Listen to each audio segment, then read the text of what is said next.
जय हिंद दोस्तों, मैं नीरज कुमार एक बार फिर से स्वागत करता हूं आपका अपने यूट्यूब चैनल एनकेएस में। जैसा कि दोस्त मैं नीरज कुमार आपके लिए बिल्कुल मुफ्त में 9th क्लास मैथ और साइंस लेकर आया हूं। ये हमारा साइंस का सेशन है दोस्त। हमारा बखूबी मैथ का भी सेशन बहुत अच्छे तरीके से चल रहा है, आप उसको भी एंजॉय कीजिए। तो आइए चलते हैं अपने साइंस के लेक्चर को आगे बढ़ाते हैं। लेक्चर को आगे बढ़ाने से पहले दोस्त एक बार ज़रूर सब्सक्राइब कर लें, लाइक कर दें और शेयर ज़रूर करें।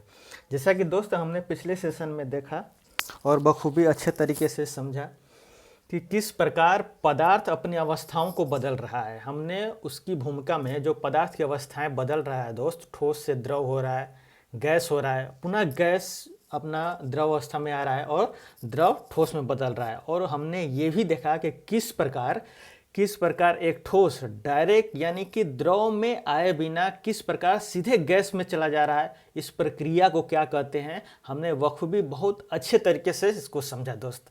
एक आयाम जहां पर हमने देखा दोस्त कि तापमान किस प्रकार पदार्थ की अवस्थाओं को बदल रहा है, वहीं आज हम दूसरा आयाम यानी दूसरा देखने वाले हैं दोस्त, जहां पर हम ये देखेंगे कि दाब, जी हाँ दोस्तों, दाब किस प्रकार दाब को कम बेसी करने से पदार्थ की अवस्थाएं बदल रहा है। जिस प्रकार हमने देखा कि तापमान को कम बेसी कर रहे हैं तो हमारे पदार्थ की जो अवस्थाएं हैं दोस्त वो बदल रहे हैं। उसी प्रकार हम इस सेशन में आपको बताएंगे दोस्त कि किस प्रकार हम दाब को अगर हम अपरिवर्तित कर रहे हैं यानी कि कम कर रहे हैं या ज़्यादा कर रहे हैं तो किस प्रकार क्या अवस्थाएं पदार्थ की यानी कि ठोस क्या द्रव में बदल सकता है या द्रव गैस में बदल सकता है, हम इस अवस्थाओं के बारे में समझेंगे। तो आइए चलते हैं दोस्त, एक बार जरूर लाइक कीजिए सेशन को। चलते हैं अपने स्लाइड में। देखिए दोस्त, ये एनसीईआरटी का पॉइंट है 1.4.2, जहां पर हम देखने वाले हैं दाब परिवर्तन का प्रभाव यानी कि दाब के कम बेसी होने से किस प्रकार हमारे पदार्थ की अवस्थाओं में प्रभाव होता है। तो आइए देखते हैं दोस्त, एक क्रियाकलाप को समझते हैं। ये एनसीईआरटी का दोस्त टोटल हमारा जो भी आपका पॉइंट रहेगा, तथ्य रहेगा, परिभाषा रहेगी, हर एक चीज़ हमारा एनसीईआरटी पर बेस्ड रहेगा दोस्त, इधर उधर कुछ नहीं, सीधे एनसीईआरटी। आइए देखिए दोस्त, आप देख सकते हैं कि ये आपके एनसीईआरटी का चित्र है दोस्त। इसमें देखिए क्या लिखा है, दाब बढ़ाने पर पदार्थ के कणों को समीप लाया जा सकता है। देखिए ये आपको दिखा रहा है दोस्त, एक बर्नर एक ग्लास ले लिया है दोस्त। ये लेबोरेटरी में आपको मिल जाएगा, आसानी से देखने को मिल जाएगा। एक पिस्टन है, ये देख सकते हैं, ये पिस्टन है, एक सिलेंडर है और इसके अंदर देखिए दोस्त एक गैस, कोई भी गैस है, अपना वायुमंडल का भी गैस हो सकती है या फिर लेबोरेटरी में यूज किया जाता है तो कोई भी अदर भी गैस ले सकते हैं। तो ये देखिए दोस्त, इन कणों, इन जो छोटे छोटे कण हैं दोस्त, जो ये गैस है दोस्त, इनके बीच में देखिए किस प्रकार दूरियाँ, कितनी दूरियाँ हैं, आप देख सकते हैं इतना डिस्टेंस है।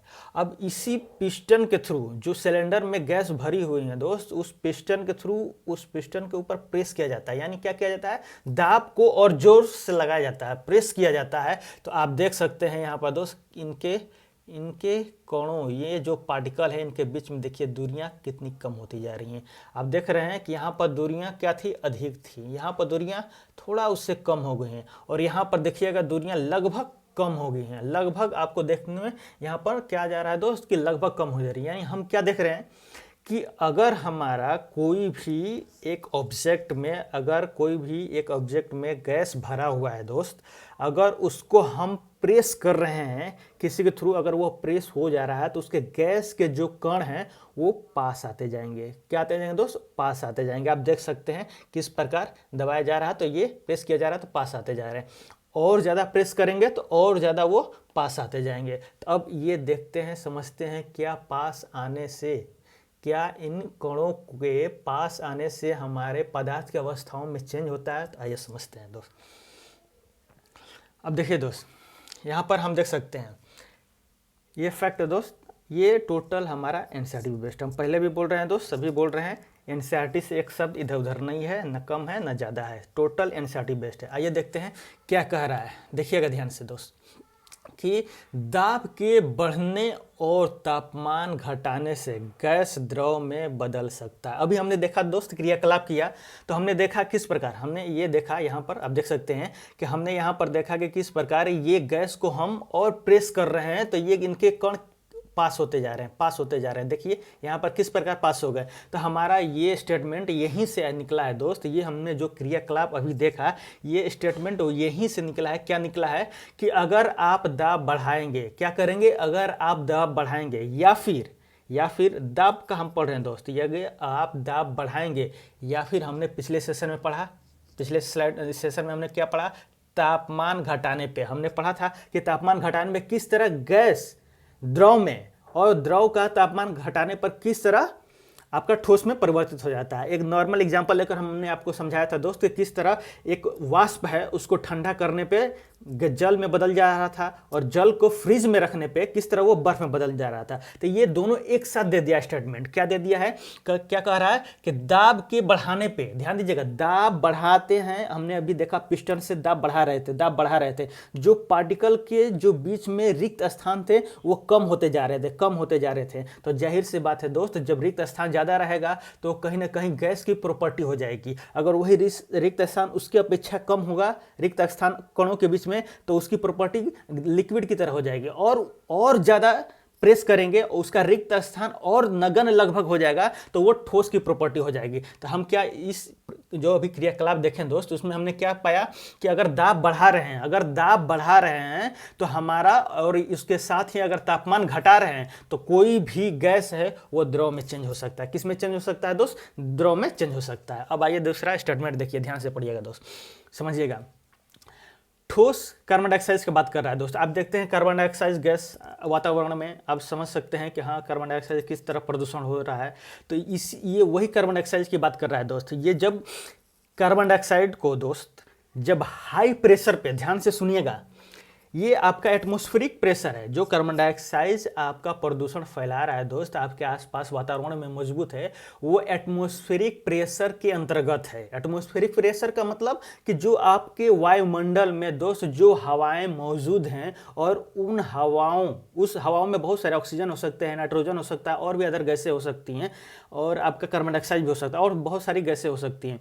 यानी कि उन हवाओं से दोस्त जो वायुमंडल में प्रेशर क्रिएट होता है, यानी कि वायुमंडल में वायु द्वारा, ध्यान से सुनिएगा, वायुमंडल दाब के बारे में बता रहे हैं कि वायुमंडल में वायु द्वारा लगाए गए एक इकाई क्षेत्र में जितना बल लगता है, हमने आपको पिछले सेशन में बताया था कि प्रेशर जो होता है उसका फॉर्मूला क्या होता है, फोर्स अपॉन एरिया। यानी कि अगर वायुमंडल के जो वायु हैं दोस्त, अगर किसी इकाई एरिया में अगर वो फोर्स लगा रहे हैं तो वो क्या कहलाएगा, प्रेशर कहलाएगा। क्या कहलाएगा दोस्त, वो प्रेशर कहलाएगा। और हमने आपको पहले भी बता कर रखा है दोस्त, 1 एटमॉस्फेरिक प्रेशर बराबर 1.01 × 10⁵ पास्कल होता है। हमने ये आपको बता कर रखा है। तो आइए यहाँ पर एक बार और फिर से समझते हैं। देखिएगा कि ये वही कार्बन डाइऑक्साइड है दोस्त, ध्यान दीजिएगा, ये वही कार्बन डाइऑक्साइड है जो हमारे वातावरण में एक गैस के रूप में है। किसके रूप में है,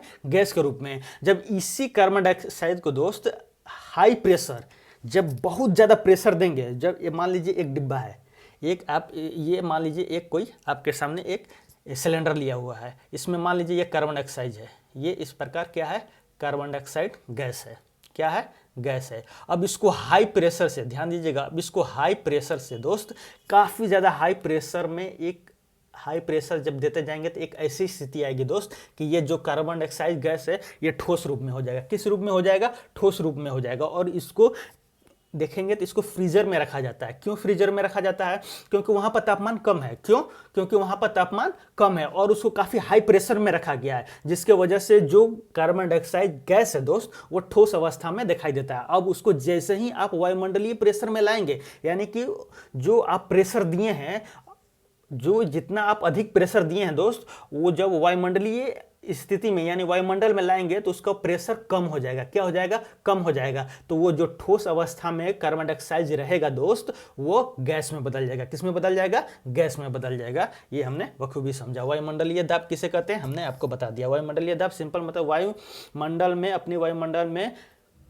जो उपस्थित वायु द्वारा जो दाब लगाया जाता है उसे हम वायुमंडलीय दाब कहते हैं। अगर आपको वहीं कोई पूछ दे को 1 ATM, ATM मतलब एटमॉस्फेरिक प्रेशर बराबर क्या होता है, 1.01 × 10⁵ पास्कल। PA मतलब पास्कल। पास्कल किसका यूनिट है? प्रेशर का। किसका यूनिट है? प्रेशर का। और एटीएम भी प्रेशर का यूनिट है। ध्यान दीजिएगा, एटीएम भी प्रेशर का यूनिट है, लेकिन ये वायुमंडलीय दाब का यूनिट है। किसका? वायुमंडलीय दाब का यूनिट है। जब प्रेशर का बात आएगा तो उसका SI जो यूनिट होता है दोस्त, उसका पास्कल होता है। क्या होता है? पास्कल होता है। लेकिन वहीं पर जब एटमॉस्फेरिक प्रेशर का बात आएगा तो उसका यूनिट एटीएम होता है। एटीएम क्या होता है? एटीएम। 1 एटीएम बराबर कितना होता है? हमने आपको बताया। देखिए दोस्त, ये हमने पढ़ा, तापमान के बारे में पढ़ा, प्रेशर के बारे में भी पढ़ लिया। अब आइए एक कंक्लूजन की तरफ चलते हैं। ओवरऑल देखिए, तीनों अवस्थाओं में पदार्थ का अंतरारोपण किस प्रकार होता है। मतलब कि अगर आप ठोस को संगलन, मतलब हमने आपको बताया था संगलन मतलब टेम्परेचर बढ़ा रहे हैं, उनका मेल्ट हो रहा है। क्या हो रहा है? मेल्ट हो रहा है। अगर आप कोई भी ठोस पदार्थ है उसको टेम्परेचर देंगे, T ट्रायंगल बना लिया जाता है दोस्त, तो हमारे साइंस की दुनिया में इसको टेम्परेचर, डेल्टा उसको कहते हैं, यानी उसको टेम्परेचर देने का निशानी होता है। तो इसको टेम्परेचर देकर आप इसको द्रव में बदल सकते हैं। यानी कि कोई भी ठोस पदार्थ है, जैसे लोहा हमने आपको बताया था, उसको टेम्परेचर देंगे करीब 1450 डिग्री सेल्सियस के करीब आप टेम्परेचर देंगे तो आपको द्रव में बदल जाएगा। उसी प्रकार लगातार आप उसको टेम्परेचर देते जा रहे हैं तो वाष्पीकरण में बदलकर वो वाष्पीकरण प्रक्रिया होगा, उसके तहत ये गैस में बदल जाएगा।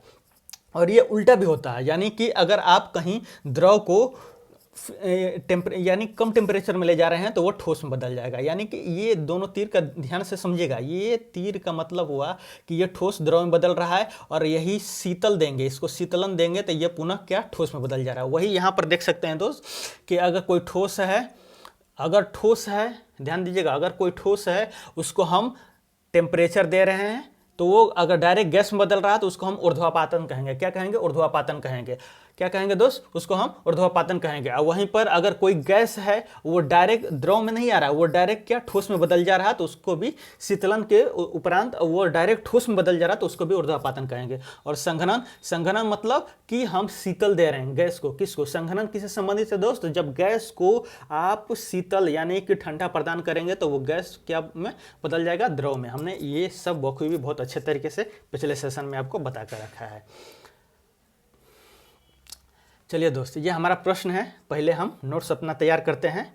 हमने तापमान पर आधारित पढ़ा और दाब पर आधारित पढ़ा, उसके बाद हम ये प्रश्न करेंगे। तो आइए चलते हैं, पहले नोट्स अपना तैयार करते हैं और लिखते हैं। चलिएगा दोस्त, यहाँ से हमारा नोट्स लिखना अभी बाकी था। लिखिएगा, ये हमारा नोट्स कैसे बना रहे हैं दोस्त, हम आपको वो भी पिछले सेशन में अच्छे तरीके से बताएं। आप वहाँ पर जाइए और समझिए कैसे नोट्स बनाना है, और वहाँ से जहाँ आप नोट्स बना चुके हैं उसके आगे लिखेंगे। लिखिए दोस्त, लिखिएगा, स्टार्ट दीजिएगा। कैसे बनाना है हम पिछले सेशन में आपको बता चुके हैं अच्छे तरीके से। वही प्रक्रिया अपनाना है हर बार जब भी हम आपको नोट्स लिखाएंगे। लिखिएगा दोस्त, स्टार्ट दीजिएगा, लिखिएगा। पदार्थ अपनी अवस्थाओं को निम्न प्रक्रिया द्वारा पदार्थ अपनी अवस्था को निम्न प्रक्रिया द्वारा बदल सकते हैं। पदार्थ अपनी अवस्थाओं को निम्न प्रक्रिया द्वारा बदल सकते हैं। पहला लिखिएगा दोस्त, ऐसे डालिएगा, ऐसे, नहीं तो ऐसे डालिएगा। फर्स्ट लिखिएगा, डालिएगा दोस्त, तापमान के आधार पे। पहला लिखिएगा तापमान के आधार पे। उसी तरह दूसरा लिखिएगा दोस्त, दाब परिवर्तन के आधार पे।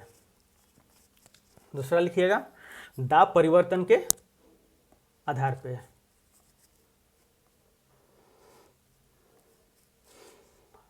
अब नीचे आइएगा दोस्त और स्टार मार्क, जो आप पहला ताप परिवर्तन के आधार पर लिखे हैं और दूसरा दाब परिवर्तन के आधार पर, तो नीचे आइएगा, नेक्स्ट लाइन में नीचे से लिखिएगा, स्टार दीजिएगा, लिखिएगा तापमान परिवर्तन का प्रभाव। तापमान परिवर्तन का प्रभाव यानी कि जो हमने लिखा है दोस्त फर्स्ट में तापमान का और दाब का दूसरा में लिखा है, तो ये हम अब ताप पर बात कर रहे हैं। किस पर बात कर रहे हैं दोस्त? ताप का बात कर रहे हैं। तो लिखिएगा तापमान परिवर्तन का प्रभाव। तापमान परिवर्तन का प्रभाव अब इसमें डालिएगा दोस्त तापमान परिवर्तन का प्रभाव लिखकर उसके आगे ऐसे चिन्ह दीजिएगा। उसके बाद लिखिएगा नीचे वाले लाइन में दोस्त ए कर ऐसे फर्स्ट पॉइंट में लिखिएगा। फर्स्ट पॉइंट में लिखिएगा ठोस के तापमान बढ़ाने पर हम तापमान में लिख रहे हैं दोस्त, तापमान का ये अपना पहला बिंदु है। ठोस के तापमान बढ़ाने पर कणों की गतिज ऊर्जा में बढ़ोतरी होती है। कणों की गतिज ऊर्जा में बढ़ोतरी होती है। ठोस के तापमान बढ़ाने पर कणों की गतिज ऊर्जा में बढ़ोतरी होती है। बढ़ोतरी इस प्रकार लिख सकते हैं दोस्त, बढ़ोतरी इस प्रकार लिख सकते हैं। सेकेंड पॉइंट डालिएगा इस तरह लिखिएगा। ये सब समझा दिए हैं दोस्त, हम ये सब बखूबी अच्छे तरीके से पिछले सेशन में समझा दिए, आज सिर्फ नोट्स लिखवा रहे हैं। लिखिएगा सेकेंड पॉइंट में गतिज ऊर्जा में वृद्धि के उपरांत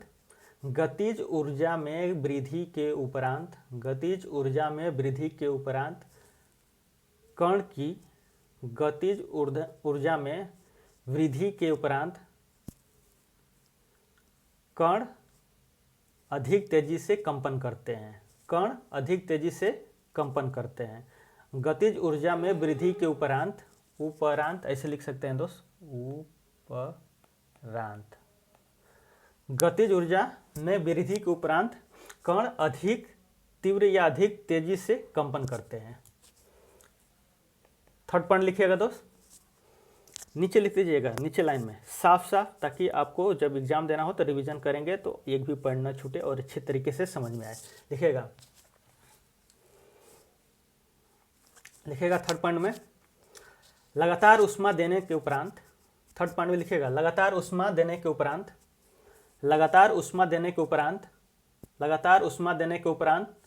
कणों के आकर्षण बल कमजोर होते हैं। लगातार उष्मा देने के उपरांत कणों के आकर्षण बल कमजोर होते हैं। हमने आपको ये सब बता दिया है दोस्त, सिर्फ आज नोट्स लिखवा रहे हैं। आपको समझना है तो आप पिछले सेशन में जाकर अच्छे तरीके से समझिए, उसके बाद आप नोट्स तैयार कीजिएगा। और उसी प्रकार डी पॉइंट डालिए, लिखिएगा ये अभी सब तापमान में चल रहा है दोस्त, ये सभी तापमान के बिंदु हैं कि हम तापमान में बढ़ाते हैं तो क्या क्या परिवर्तन होता है, कणों के बीच में क्या होता है, आकर्षण बल होता है तो क्या प्रभाव पड़ता है, ये सब हम तापमान के अंतर्गत लिख रहे हैं। टी लिखिएगा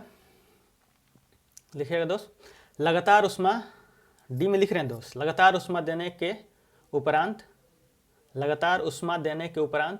कण स्वतंत्र होकर गति करते हैं। लगातार उष्मा देने के उपरांत कण स्वतंत्र होकर गति करने लगते हैं। ये हमारा तापमान का आपका हो गया दोस्त। ये हमने 4 पॉइंट अपने तापमान का लिखा। अब तापमान में ही लिख रहे हैं दोस्त एक डबल स्टार क्यों? क्योंकि ये थोड़ा ज़्यादा इंपॉर्टेंट है, इस वजह से डबल स्टार कर नीचे लाइन में, तापमान में ही चल रहे हैं, नीचे लाइन में डबल स्टार कर लिखिएगा गलनांक। क्या लिखना है? गलनांक ऑब्लिक डालिएगा, ऑब्लिक ऐसे डाला जाता है, ऐसे संगलन, ऑब्लिक संगलन।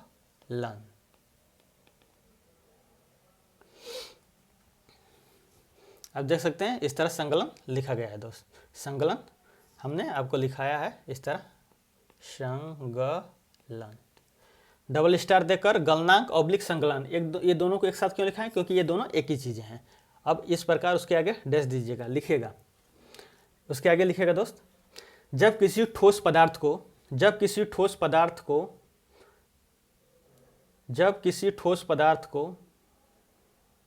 उच्चतम तापमान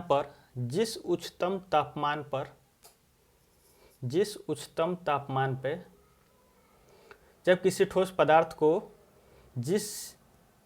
किसी उच्चतम तापमान पे उष्मा देते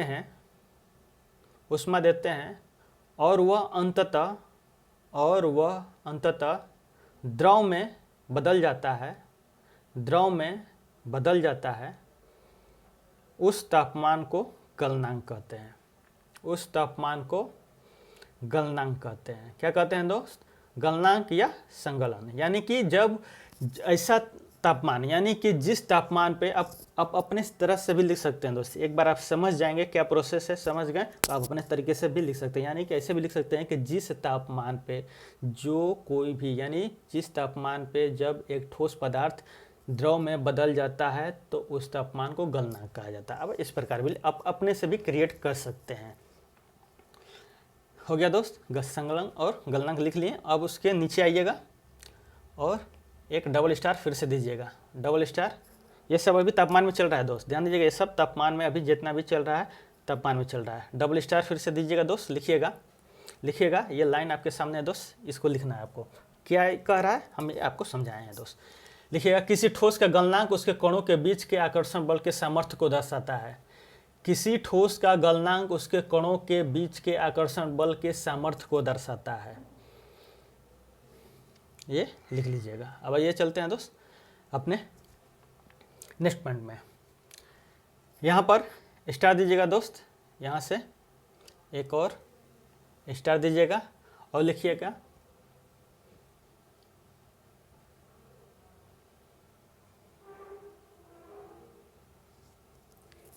दोस्त, स्टार दीजिएगा। लिखिएगा, संगलन की प्रसुप्त ऊष्मा, संगलन की प्रसुप्त ऊष्मा, संगलन की प्रसुप्त ऊष्मा। इंग्लिश में लिख लीजिए दोस्त ब्रैकेट में डालकर, latent heat of fusion, latent heat of fusion. ये लिख लीजिएगा, जब कोई ठोस पिघलकर तरल में बदलता है तो वह ऊष्मा ऊर्जा को अवशोषित करता है, जिसे गलन की गुप्त ऊष्मा कहते हैं। ये आप परिभाषा लिख लीजिएगा दोस्त। स्टार डाले हैं और लिख रहे हैं क्या? संगलन की प्रसुप्त ऊष्मा। इंग्लिश में लिख लीजिएगा लेटेंट हीट ऑफ फ्यूजन। जब कोई ठोस पदार्थ को दोस्त, जब उसको पिघलाया जाता है, वो द्रव में बदलता है जब, तो उसके अंदर जो ऊष्मा गुप्त होती है यानी छिप जाती है, जो अवशोषित होती है दोस्त, उसी को प्रसुप्त ऊष्मा यानी छुपी हुई ऊष्मा कहा जाता है। ये हम आपको अच्छे तरीके से समझाएं। उसी प्रकार पॉइंट डालिएगा, नीचे स्टार्ट दीजिएगा। लिखिएगा वाष्पीकरण की गुप्त ऊष्मा, वाष्पीकरण की गुप्त ऊष्मा। इंग्लिश में लिखेंगे latent heat of vaporisation, latent heat of vaporisation. इसमें भी लिख लीजिएगा दोस्त, जब कोई तरल वाष्प में बदलता है वो ऊष्मा ऊर्जा को अवशोषित करता है, जिस वाष्पीकरण की गुप्त ऊष्मा, जिसे हम क्या कहते हैं? वाष्पीकरण की गुप्त ऊष्मा। यानी कि जब कोई भी द्रव गैस में बदलता है दोस्त, तो उसके उपरांत जो उसका ऊष्मा जो अवशोषित करता है दोस्त, वो उसके अंदर छिप जाता है, टेम्परेचर नहीं बढ़ता है, तो उसी को हम गुप्त ऊष्मा कहते हैं। किसका गुप्त ऊष्मा? वाष्पीकरण का। क्यों? क्योंकि वाष्पीकरण हो रहा है, वहाँ पर गलन हो रहा था। क्या हो रहा था? गलन हो रहा था, इसलिए संगलन का गुप्त ऊष्मा या प्रसुप्त ऊष्मा। ये हम लिख लिए दोस्त आप अच्छे तरीके से। अब आइए चलते हैं आगे। अब उसमें नीचे लाइन से लिखिएगा दोस्त, स्टार्ट डालिएगा और लिखिएगा ऊर्ध्वपातन। स्टार डालिएगा, नीचे लाइन में लिखिएगा ऊर्ध्वपातन। ऊर्ध्वपातन लिखकर उसके आगे ऐसे लिखिएगा और डिफिनीशन लिखिएगा उसका। ये देख सकते हैं दोस्त, लिखिएगा किसी पदार्थ का ठोस अवस्था से सीधे गैसीय अवस्था में बिना द्रव अवस्था में बदले परिवर्तन को ऊर्ध्वपातन या सब्लिमेशन, इंग्लिश भी लिखते रहिएगा दोस्त, सब्लिमेशन कहते हैं, जिसे कपूर या शुष्क बर्फ का वाष्प। अभी हमने समझा दोस्त शुष्क बर्फ देखा, यानी कार्बन डाइऑक्साइड का ठोस अवस्था जो हाई प्रेशर में रखा गया था और उसको एटमॉस्फेरिक प्रेशर में ला रहे थे, तो किस तरह गैस में बदल जा रहा था हमने देखा। ये उसी के बारे में कह रहा है, यानी वो द्रव में नहीं जा रहा था, वो ठोस से सीधे गैस में बदल जा रहा था। ये लिख लीजिए दोस्त परिभाषा ऊर्ध्वपातन का, लिख लिए। इसको मत लिखिएगा, ये हम आपको जानकारी के लिए बताए थे, ये आप मत लिखिएगा। ये आप यहाँ तक आप लिख लीजिए डेफिनेशन, और उदाहरण में आप लिख लीजिएगा। उदाहरण में ये सब लिख लीजिएगा, ध्यान दीजिएगा। कपूर को, शुष्क बर्फ को, अमोनियम क्लोराइड को, आयोडीन को, ये तीन को ध्यान में रखिएगा। बाकी आप इसको भी ध्यान में रखिएगा, लेकिन ये तीन इंपॉर्टेंट हैं, कपूर, शुष्क बर्फ और अमोनियम क्लोराइड। ये तीन को ध्यान में रखिएगा। ये उदाहरण भी आप लिख लीजिए। एक डायग्राम बना लीजिए दोस्त। अब नीचे ये आपका तापमान का हो गया दोस्त, टोटल नोट्स आपका तैयार हो गया। अब नीचे डायग्राम बनाएंगे। किस तरह डायग्राम बनाएंगे आप लिखेंगे इस प्रकार, ठोस अवस्था लिखिए, उसके बाद ऊष्मा देने पर क्या होता है, सेम इसी तरह आप डायग्राम बना लीजिए। सेम इसी तरह ऊष्मा देने पर द्रवावस्था में बदलेगा, फिर द्रवावस्था को ऊष्मा देंगे तो गैसीय अवस्था में बदलेगा। अब यहाँ पर क्या करना है, गैसीय अवस्था पर रिवर्स हो रहा है, गैसीय अवस्था को शीतलन दे रहे हैं तो द्रव बन रहा है, फिर द्रव को शीतलन दे रहे हैं तो ठोस बन रहा है। ये डायग्राम बना लीजिए। ये दोस्त हमारा तैयार हो गया बिल्कुल अच्छे तरीके से तापमान का नोट्स। अब कहीं भी आपको दोबारा किसी भी बुक में पढ़ने की कोई ज़रूरत नहीं पड़ेगी। आपको एनसीईआरटी का एक एक बिंदु हमने लिखवा दिया है दोस्त, एक एक बिंदु लिखवाया, कोई भी बिंदु नहीं छूटेगा। और बाकी जो भी कुछ एक्स्ट्रा रहेगा दोस्त, आपका जब प्रश्न लगाएंगे, जो अंत में अभ्यास हम करेंगे, उसके थ्रू आपको एक्स्ट्रा, उसके थ्रू हम नॉलेज दे देंगे। आइए चलते हैं, अब हम दाब का भी नोट्स तैयार कर लेते हैं।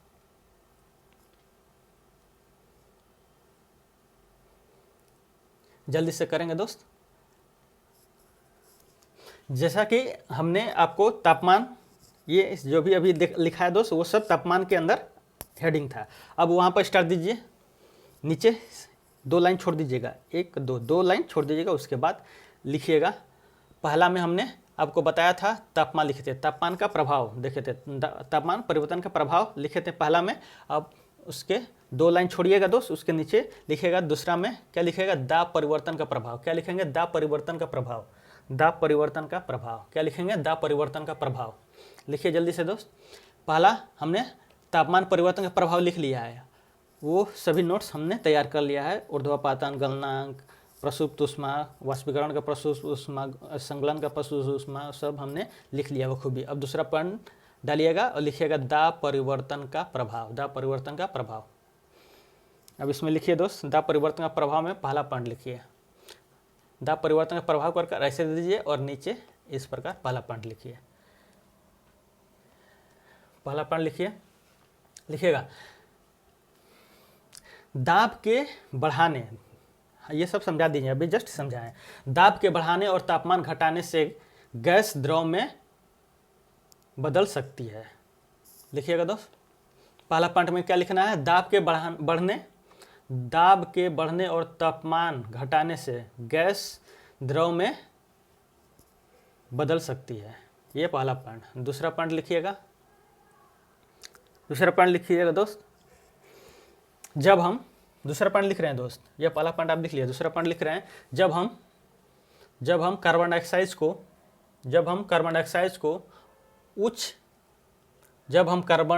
को कार्बन डाइऑक्साइड किस तरह लिखा गया है दोस्त, आप देख सकते हैं। जब हम कार्बन डाइऑक्साइड को उच्च दाब पर रखते हैं,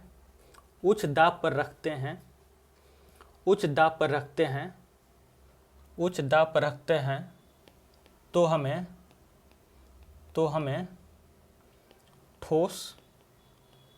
ठोस कार्बन डाइऑक्साइड, CO2 मतलब कार्बन डाइऑक्साइड का फार्मूला है। आप CO2 नहीं लिखेंगे, आप कार्बन डाइऑक्साइड पूरा लिखेंगे।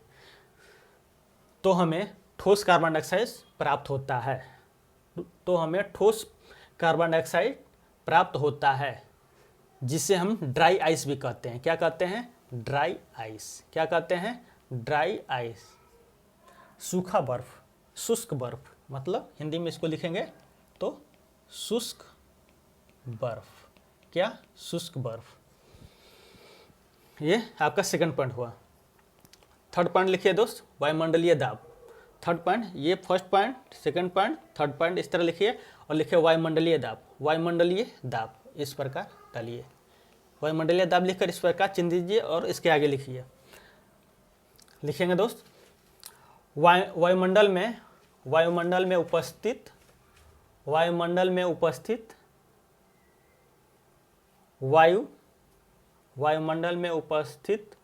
वायु के द्वारा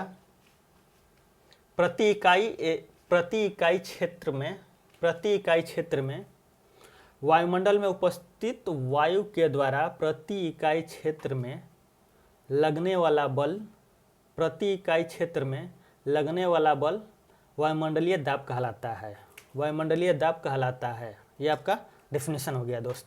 अब नीचे में लिखेंगे दोस्त, नीचे में क्या लिखेंगे, नीचे इसी में लिखना है दोस्त, वायुमंडल जो हम लिखवा रहे हैं इसी में लिखना है। ये आपका डेफिनेशन हो गया। अब इसके नीचे में ही इस प्रकार एरो दीजिए, इस प्रकार एरो दीजिए और लिखिए दाब का, इस प्रकार एरो दीजिएगा। हमने आपको जैसे ये दिया है इस प्रकार एरो दीजिए और लिखिए दाब का यूनिट, दाब का यूनिट, यूनिट इस प्रकार लिखिए यूनिट, यूनिट, दाब का यूनिट पास्कल, इस प्रकार लिखेंगे पास्कल, पास्कल और कोष्ठ में PA, कोष्ठ में लिखेंगे PA होता है। वायुमंडलीय दाब में लिख रहे हैं दोस्त, वायुमंडलीय दाब में इस तरह एरो दीजिएगा। हमने आपको बताया, लिखिएगा उसके आगे कि दाब का यूनिट पास्कल, ये डिनोशन है दोस्त, पास्कल का होता है। फिर उसके जस्ट नीचे लाइन में इस प्रकार पुनः दीजिए ऐसे एरो, पुनः ऐसे दीजिए एरो और लिखिएगा 1 ATM, ये आपके लिखा हुआ है दोस्त, 1 ATM बराबर 1.01 इंटू 10 के पावर 5 PA यानी पास्कल। हमने 1 ATM का मतलब समझा दोस्त, क्या होता है, इतने पास्कल होते हैं। पास्कल क्या होता है, प्रेशर का यूनिट होता है, यानी दाब का यूनिट होता है। और ATM क्या है, वो भी दाब का ही यूनिट है, लेकिन वो वायुमंडलीय दाब का यूनिट है, वायुमंडलीय दाब का यूनिट है। ये आपका दोस्त तैयार हो गया दाब का पूरा अच्छे तरीके से नोट्स। इतने ही दाब में पढ़ना है दोस्त, ज़्यादा नहीं पढ़ना है हमको, थोड़ा ताप में अधिक पढ़ना था, वो हमने बखूबी अच्छे तरीके से लिख लिया। दाब के बारे में भी लिख लिया। और ये थोड़ा सा ये डायग्राम बना लीजिए, जिस तरह आप बनाए थे ठोस में उसी प्रकार ये बना लीजिए, पूरा लिख लीजिएगा अच्छे तरीके से इसके ठोस, ये संकलन संकलन संकलन, ये जो लिखे हैं दोस्त, यहाँ पर डेल्टा बना लीजिएगा। या फिर डेल्टा नहीं बनाना रहेगा दोस्त तो यहाँ पर लिख दीजिएगा ताप, ताप यानी ताप दे रहे हैं। और जमुना के आगे अगर लिखना है शीतलन, शीतलन इस प्रकार लिख लीजिएगा। इसी प्रकार यहाँ पर भी ताप लिख सकते हैं और यहाँ पर भी शीतलन लिख सकते हैं। यहाँ पर भी आप क्या करेंगे, ये प्रोसेस क्या कहलाता है ये बताया गया है दोस्त। यानी गैस को अगर आप गैस डायरेक्ट ठोस में बदल रहा है तो ऊर्ध्वापातन, और ठोस भी गैस डायरेक्ट बदल रहा है तो उसको ऊर्ध्वापातन कहते हैं। इस प्रकार ये आप डायग्राम बना लीजिएगा अच्छे तरीके से। ये हमारा यहाँ पर दोस्त सेशन समाप्त करते हैं दोस्त।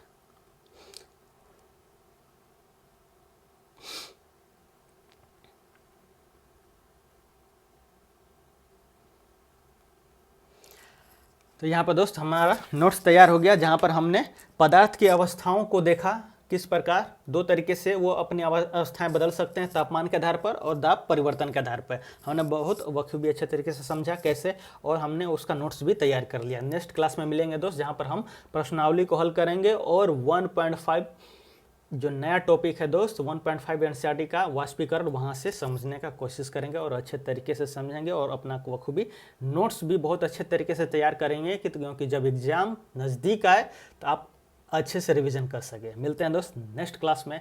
Have a nice day, God bless you, जय हिंद।